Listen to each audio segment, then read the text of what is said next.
Students, हमने root vegetables देखा। Root vegetables मतलब क्या होता है, जो नीचे रूट्स की तरफ ग्रो होते हैं और वो वेजिटेबल होते हैं, तो उसको क्या बोलते हैं हम लोग, रूट वेजिटेबल्स। जैसे कैरेट है, रेडिश मूली है, बीट रूट है, अदरक है, ओके, हल्दी, ये सब चीज़ें हैं ना, हमारी ज़मीन के नीचे ग्रो होता है। ज़मीन के नीचे कौन सा पार्ट होता है ट्री का, कोई भी ट्री का, that is root part. Okay, तो ये सब मूली है, गाजर है, बीट रूट है, अदरक है, हल्दी है, ये सब क्या कहते हैं हम, इसको हम रूट वेजिटेबल्स कहा जाता है। ओके, और तो सभी प्लांट्स डिफरेंट डिफरेंट टाइप के होते हैं। यू कैन सी हियर, सभी प्लांट्स नीचे नहीं ग्रो होते वेजिटेबल्स। भिंडी आप देख सकते हो, भिंडी, मिर्ची, मटर, ये सब छोटे छोटे पेड़ होते हैं उसके, उसमें ग्रो होते हैं। और कुछ वेजिटेबल्स कैसे होते हैं, क्लाइंबर्स में, जैसे ओके बेले पे ग्रो होता है। So all have their own differentiation. Okay, so now कुछ फ्लावर्स को, मतलब प्लांट्स को हर रोज़ पानी देना पड़ता है, और कुछ बड़े बड़े ट्री होते हैं जैसे नीम के ट्री, ओके, बनियन ट्री है, मैंगो ट्री है, पीपल ट्री, ये सब बड़े बड़े ट्री होते हैं। उनके रूट्स बहुत ही डीप होते हैं अंदर, इसलिए उनको हर रोज़ पानी ना पिलाओ तो चलता है, क्योंकि वो लोग नीचे नीचे रूट उनका होता है, वो रूट्स नीचे से ही पानी ऑब्जर्व करके पूरी प्लांट को पिला देता है। बट जो छोटे प्लांट्स होते हैं तो उनके रूट्स भी छोटे होते हैं, तो उनको मतलब हर रोज़ पानी पिलाना ज़रूरी है, क्योंकि उनका लेयर नीचे, ऊपर का लेयर सूखा होता है मिट्टी का, तो उनके रूट्स भी सूख जाते हैं। बड़े बड़े प्लांट्स का क्या होता है, नीचे ज़मीन के अंदर बहुत डीप उनके रूट्स होते हैं, इसलिए वो नीचे से ही, नीचे के लेयर से ही वो लोग पानी लेके ऑब्जर्व करके प्लांट्स को पहुंचा देते हैं, इसलिए उनको हर रोज़ पानी ना पिलाओ तो चलता है। Okay, Ratan also came to know what that she had not given water to the neem tree which was grown near her house. She thought, how the neem will get water then? तो रतन को फिर suddenly याद आया कि मेरे घर के पास भी एक नीम ट्री है, मैंने उसको पानी नहीं पिलाया, अब उसको पानी कैसे मिलेगा? Which plants nearby you did not require water regularly? अगर आपके घर के पास कुछ ट्रीज है, उनको हर रोज़ पानी की ज़रूरत किसको नहीं पड़ती है, मतलब बड़े बड़े ट्रीज जो होते हैं उनको नेचुरली हर रोज़ पानी ना दो तो चलता है। बट छोटे प्लांट्स होते हैं जैसे फ्लावर के, रोज़ के, ग्रास होते हैं, ओके, घास जो ग्रो होती है, तुलसी जैसे पौधे, वो छोटे होते हैं, तो उनको हर रोज़ पानी पिलाना पड़ता है। Which plants near by you did not require water regularly? कौन कौन से प्लांट, जैसे नीम है, बनियन है, पीपल है, ये सब नॉर्मल प्लांट्स हैं जिनको हर रोज़ पानी ना पिलाओ तो चलता है। Look at the pictures of vegetables given below and find out which ones are root from them. आपको यहाँ पे पिक्चर्स दिए गए कुछ वेजिटेबल्स के, इसमें से आपको फाइंड आउट करना है कौन से रूट वाले हैं वेजिटेबल्स है वो रूट वेजिटेबल्स बोलते हैं। रूट मतलब जो ज़मीन के नीचे ग्रो होते हैं, उनको रूट वेजिटेबल्स बोलते हैं। फर्स्ट वन क्या है, ब्रिंजॉल, फिर कैरेट, कुकुम्बर, कॉलीफ्लावर, फिर क्या है, पत्ता गोभी, that is cabbage, then is radish, फिर टोमेटो, ये तुरिया जो बोलते हैं ना, दैट इज़ कॉल्ड, फिर beetroot, and last is, sorry ये ऊपर वाला कुछ अलग है,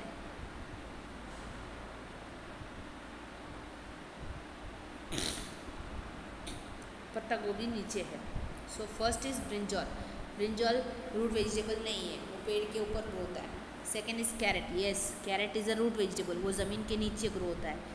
फिर ककड़ी है, कुकुम्बर, वो भी बेले में ग्रो होता है, क्लाइंबर में। नेक्स्ट इज कॉलीफ्लावर, वो ऊपर होता है grow, so it is not a root vegetable. Next is क्या दिख रहा है, मूली जैसा ही है ना, बट वाइट कलर का है, टर्निप,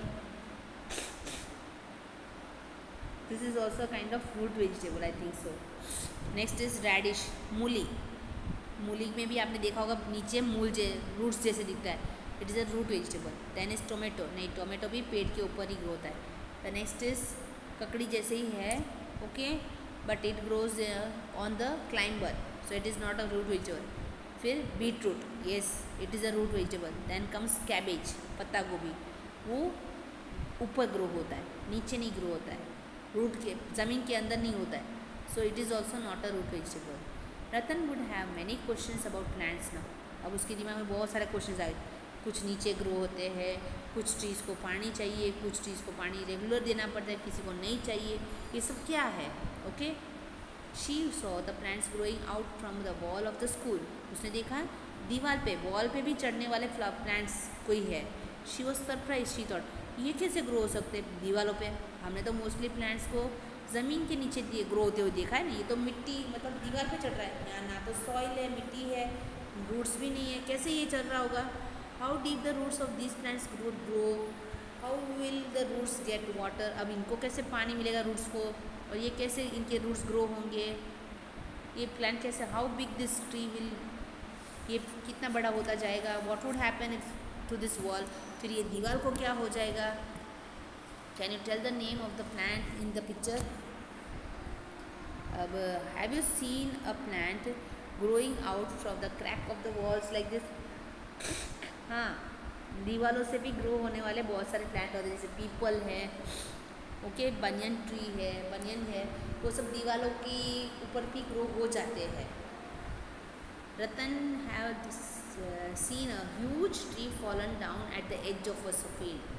रतन ने भी फिर क्या देखा कि एक बड़ा सा ट्री टूटा हुआ गिरा नीचे पड़ा है। She recall the Neem tree of her school, उसने याद आया अपने स्कूल के नीम वाले ट्री को। She can see the damage roots of that tree, तो उसने क्या देखा इसके अंदर, इसके जो रूट्स जो है, रूट्स मतलब मूल, मूलिया जो बोलते हैं ना रूट्स, ये सब सड़ गए थे, इसलिए ये टूट के गिर गया। बाकी वैसे कोई पेड़ नहीं गिरता है, अगर आपके रूट्स डैमेज हो गए, सड़ गए हैं, मतलब पानी नहीं मिला है और सूख गया है, ओके, तब उसकी मतलब वो बेजान हो गया, वो मर गया कहते हैं उस प्लांट को, ओके, मरा हुआ था, तो फिर क्या होता है, वो गिर ही जाएगा ना।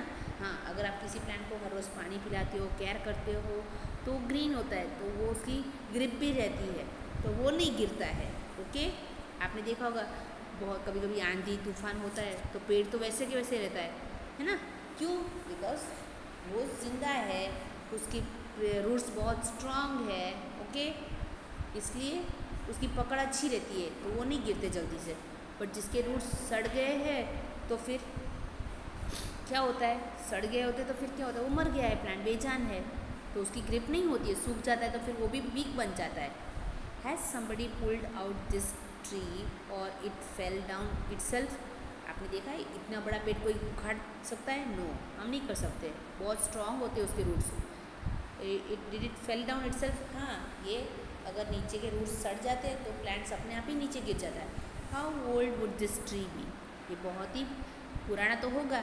आप कैसे फाइंड आउट करेंगे, अगर आप उसकी स्टेम जो होती है ना, उसके ऊपर का स्टेम, ये रूट्स के ऊपर, उसको आप कट करोगे तो वहाँ राउंड राउंड कलर का लेयर होता है, उसमें कितने लेयर से उतना ओल्ड ये ट्री होता है। उसकी एज, कोई भी ट्री की कितनी उम्र है वो फाइंड आउट करने के लिए आप अगर उसका जो थिक लेयर है ना लकड़े का, वो आप काटोगे उसमें से आपको पता चल जाएगा। How will the tree get water from between the rocks at the edge of the field, मतलब पेड़ों को कैसे पानी मिलेगा मिट्टी के बीच में से, मतलब बड़े बड़े पत्थर कंकड़ वो, तो वहाँ कैसे कोई प्लांट ग्रो हो सकता है। Which are the old trees in your area, how old are they, मतलब आपके घर के पास भी बहुत सारे पेड़ हो सकते हैं ना, तो वो कितने पुराने हैं। नो फ्रॉम योर एल्डर्स, अगर आप अपने दादू को या पापा को पूछोगे तो आपको थोड़ा एक्सप्लेन करेंगे। जो ट्री होता है ना, उसके अंदर जो वुडी पार्ट होता है, लकड़े वाला पार्ट, आप अगर उसको काटोगे तो उसके अंदर राउंड राउंड सर्कल देखने को मिलेगा, राउंड राउंड, वो कितने हैं आप काउंट करो ना राउंड राउंड, तो आपको उस ट्री की कितना पुराना है, कितना ओल्ड, कितने ईयर्स का है वो आपको पता चल जाए। जैसे हमारी उम्र हमें पता होता है ना, बर्थ डेट से हम कैलकुलेट करते हैं, बट ट्रीज़ की कितनी उम्र है, कितना ओल्ड है, वो हम उसकी वुडी पार्ट में से फाइंड आउट कर सकते हैं। Right the names of the animals living on trees, पेड़ पे तो मोस्टली बहुत सारे एनिमल्स रहते हैं, जैसे बर्ड्स तो रहते ही है अपना नेस्ट बनाने के लिए, फिर आपने देखा मंकी है, स्क्विरल्स है ना, स्नेक भी जाते हैं, बहुत सारे एनिमल्स जंगल में रहने वाले तो मोस्टली सभी प्लांट्स पे रहते हैं ये ट्री पे। Have you seen any huge tree fallen down, आपने कहीं देखा है बहुत बड़ा सा ट्री नीचे गिरा हुआ, गिर जाते हैं कुछ कुछ, okay. Now strange freaky white roots, अब देखो यहाँ, have you ever swung on banyan tree, ये आपको पिक्चर में कौन सा ट्री दिख रहा है, बनियन ट्री, जिसको हम गुजराती में बोलते हैं वड, है ना, वड आपने देखा ही होगा, कबीर वड एक बड़ा सा बड़ी एक जगह है घूमने की, वहाँ पे बहुत सारे बनियन ट्री है और बहुत पुराने हैं। वहाँ पे बड़े बड़े बनियन ट्री की एक खासियत क्या है आपने देखा है, यहाँ पे उसके पेड़ के नीचे देखो आपने कुछ लटकता हुआ दिखता है, हैंगिंग जैसा कुछ लटका हुआ होता है, that is called hanging roots. ये भी एक काइंड के उसके रूट्स है। बच्चे क्या करते हैं, बच्चे बहुत मज़ा लेते हैं, क्यों, वो क्या करते हैं, ये हैंगिंग ये डालियाँ होती हैं ना, उसको पकड़ के झूला खाते हैं, है ना, आपने देखा होगा। You can C in this picture also, ये लोग यहाँ बच्चे जो खेल रहे हैं उसके नीचे और वो झूला खा रहे हैं। Have you ever swung on banyan tree, क्या आपने किसी ने बनियन ट्री पे झूला खाते हुए देखा है? What did you hold to swing, आपने क्या पकड़ा था, उसकी रूट्स पकड़े थे। How do the hanging branches look like, ये कैसे लगती है हैंगिंग ब्रांचेस, आपने देखा होगा सिर्फ बनियन ट्री पे ही ऐसे रूट्स ग्रो होते हैं, बाकी देखो नीम है, पीपल है, उन सब में नहीं होता है।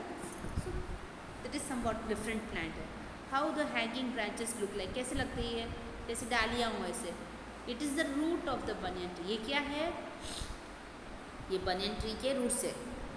अब रूट्स की बात हुई तो रूट्स थोड़ी ना ऊपर ग्रो होते हैं, ये तो रूट्स तो नीचे होते हैं ना, हाँ ये नीचे होते हैं, बट बनियन ट्री आपने देखा वो बहुत ही मतलब घेरा हुआ होता है, बहुत ही फैला हुआ होता है, तो वो उसकी पकड़ रखता है। ये हैंगिंग ब्रांच से क्या होता है, वो उसको सपोर्ट मिलता है, they are called hanging roots, या फिर उसको प्रॉप रूट्स होते हैं, prop roots, it is called prop और aerial roots, you can see here.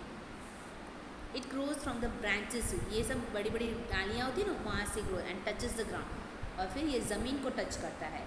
It grows from the branches and touches the ground, ये उसकी डालियों में से, जैसे आपने देखा ना यहाँ पे ब्रांचेस, ये सब डालियाँ हैं, वहाँ से ग्रो होके और ये ज़मीन को नीचे टच करता है, इस तरह से उनके रूट्स होते हैं, they are called prop roots या एरियल रूट्स। कबीर वर्ड situated in the Bharuch is very famous, is very big. ये कबीरवड़ करके एक प्लेस है भरूच के पास, वहाँ पे ये कबीरवड़ बोला गया है क्योंकि कबीर की प्लेस थी और वड़ है वहाँ पे, ये भरूच के पास है। बहुत सारे वहाँ पे वड़ के ट्रीज़ देखने को मिलते हैं, दैट इज़ बनियन ट्री देखने को मिलते हैं, बहुत ही पुराने हैं, ओल्ड है। Its prop roots are giving strength to the banyan tree like pillars now, जैसे हमारे घर को सपोर्ट कौन करता है खड़े रहने के लिए, पिलर्स, है ना, तो वैसे ही बनियन ट्री को, इतना बड़ा ट्री होता है, उसको सपोर्ट कौन देता है, ये एरियल रूट्स देता है। Remember one thing that banyan tree has the roots inside the soil like other trees. अब ये रूट्स सिर्फ उसके ऊपर ही नहीं ग्रो होते, नीचे सभी ट्रीज़ की तरह ग्रो तो होते ही है, वो तो कॉमन ही है, बट इसके अंदर क्या स्पेशल है कि उसके रूट्स ऊपर भी ग्रो होते हैं, that is something special in banyan tree. Okay, gather in a group of 3-4, okay, tell who will bring what from the list। Green gram, जैसे चने मूंग होते हैं ना, मूंग है, बाजरा है, गेहूँ है, ये सब लाओ और उसको क्या करो, everyday will work with one kind of seed. हम हर रोज़ को आप अपने घर पे बैठे बैठे कोई भी एक दाना लो, मतलब जैसे आज मूंग के दाने लिए तो मूंग का ट्राई करो, दूसरे दिन आप गेहूँ का करो, किसी दिन बाजरे का करो। Okay, soak some seeds in the whole night in a bowl filled with water. Soak मतलब भिगो, किसी भी एक छोटे से कटोरे में आप मूंग के दाने भिगो के रखो पूरी नाइट पानी के अंदर। Take cotton and wet it, मतलब फिर एक दूसरे दिन क्या करो, आप कोई भी कॉटन का कपड़ा लो, उसके अंदर आप डाल के भिगो। Put the cotton on the mouth of the glass, फिर आप क्या करो, किसी ग्लास के ऊपर बांध के रखो। Tie it with rubber and band और thread tightly. Takes out soaked seeds from water and put it in the on the cotton. ये भिगो के रखे हुए हैं ना जो, उसको में से पानी को निकाल दो, फिर उन अंदर जो दाने रह जाते हैं उसको अच्छे से टाइट पैक करके बांध के धागे से किसी बंद वाले कंटेनर में रख दो। Take care that the cotton will not dry. Observe the changes in the next 10 और 12 डेज। फिर 10-12 दिन तक आप क्या करोगे, उस भिगो हुए कपड़े को अंदर से आप 10 दिन 12 दिन के बाद देखो क्या होगा। Have you scene sprouts coming out from the seeds. आप उसमें से छोटे छोटे फंटे फूटे हुए देखोगे, स्प्राउट्स। स्प्राउट्स मतलब आपने देखा मूंग के अंदर से एक छोटा सा बेबी प्लांट निकलता है वाइट कलर का, दैट इज़ कॉल्ड स्प्राउट।